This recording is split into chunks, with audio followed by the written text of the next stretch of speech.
What is going on, everybody? Today we have a new piece to review. This is the KD Goku versus Majin Vegeta. It's been a minute since I did a review. I've been busy for a few things, and now we have a new piece came in. So let's get started. So let's start with the base. So you can see the classic KD. Dragon Ball Z with Shenron on both sides. If you can see the other side, but yeah.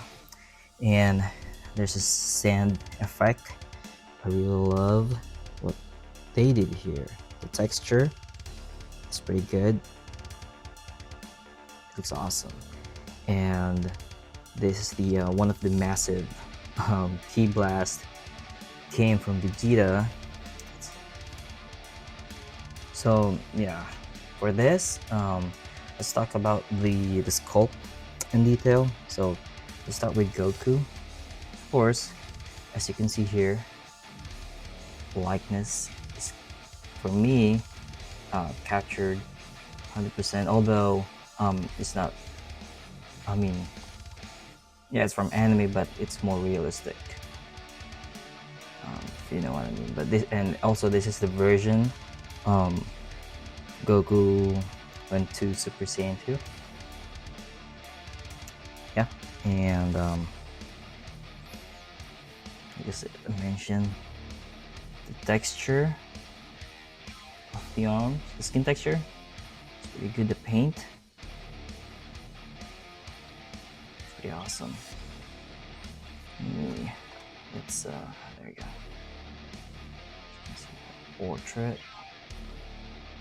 It's awesome. And now let's now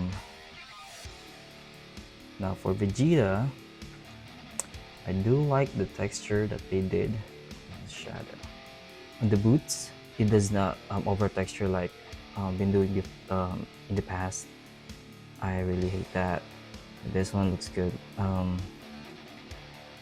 don't know what they call it, the suit, whatever Vegeta is wearing. I believe it doesn't have that texture, but I don't really mind. It does look good. Also same as skin texture at Goku. Also have some blood, ball damage looking. Those veins, thick veins. Let's zoom in.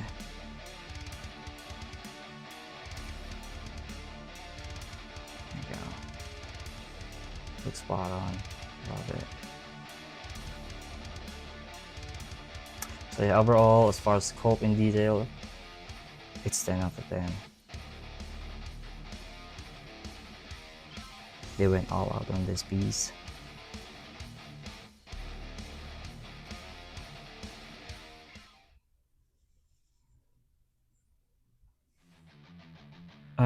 So yeah, overall, I do like it. I believe the retail was $9.90. I forgot. It's been a minute since I pre-ordered this, and the shipping was around 300 ish to US.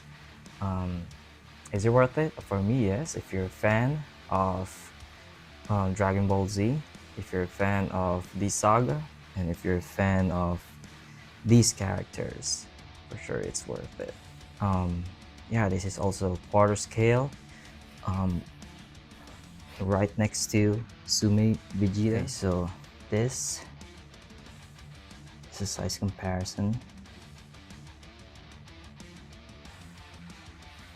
Okay, now this is what it looks like when it's lit up. It's pretty bright. It is really bright. Also, there's a cool feature about this piece is that they added a pulse effect for the light up feature. So when you press on the back, the bottom, you press that you're supposed to turn off, but it will goes in this state, pulsing state, and then when you press it again, it will turn off. It is pretty cool.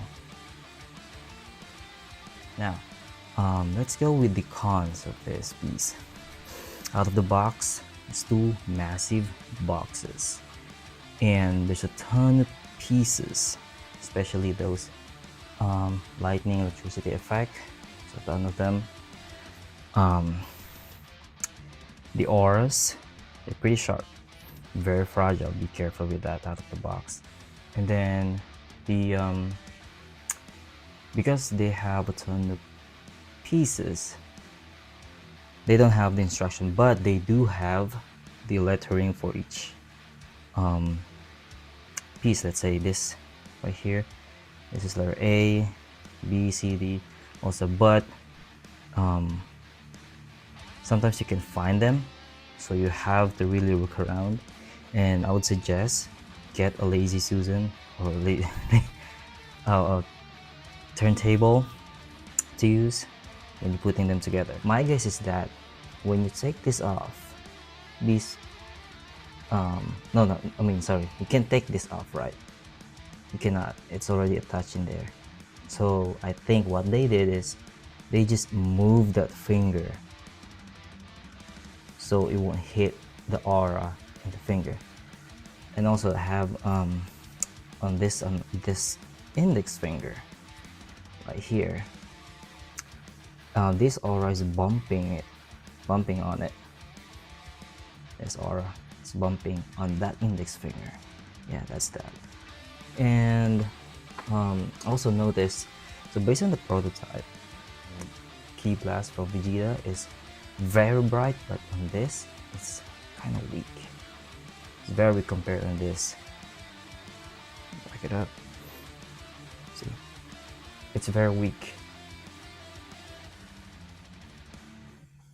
So yeah, those are the cons on this piece.